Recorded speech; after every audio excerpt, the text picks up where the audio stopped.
This is Teresa Nikas, and this is today's Quiet Echo. Someone set out the folding chairs early. Somebody always does. By the time the meeting started, every chair in the township building was taken, and the rest of the crowd had walked down the road to a school gym. More than 100 people came out on an ordinary weeknight. They came to watch 3 of their neighbors make a decision about a piece of ground the size of a small city. This was not in Cedar Valley. This was a township called East Vincent outside Philadelphia, a place most of us could not find on a map. But I want to talk about it this morning because I think the room they were sitting in is one we are all going to be sitting in before long. I have sat in a lot of rooms like the one in East Vincent, here in Cedar Valley, in the back, with a notebook, for more years than I will admit to.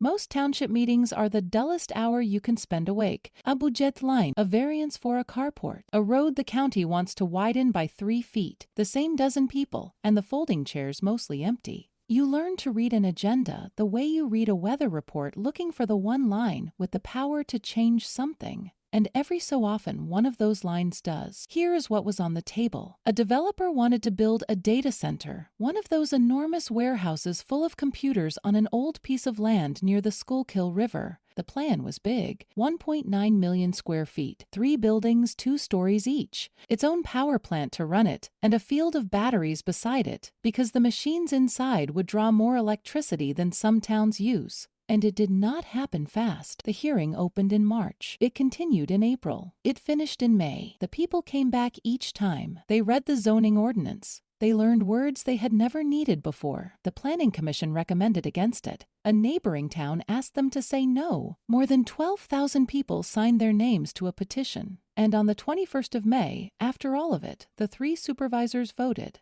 The vote was no, and it was unanimous. I should tell you what the ground used to be, because it matters. The place is called Penhurst. It opened in 1988 as a state institution for the people the state did not want to look at: the disabled, the sick, the children who were sent there and not brought home. By the 1960s, it held thousands more than it was ever built to hold. A federal court finally looked at the conditions, called them unconstitutional, and ordered the place closed. In 1987, it was.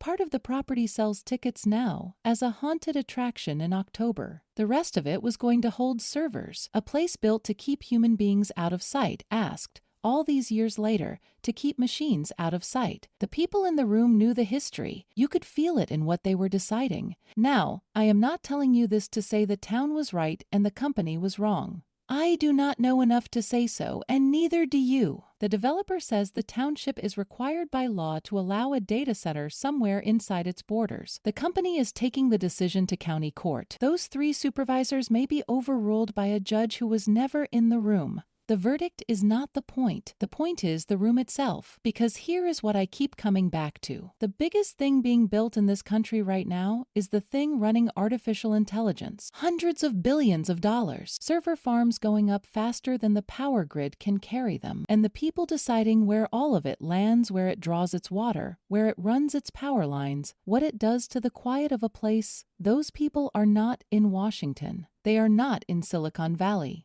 They are 3 neighbors at a folding table, reading an ordinance out loud, slowly, until everyone in the room understands it. The largest decisions in the country are being made in the smallest rooms in the country. They are being made by people who knew half the faces in the chairs in front of them.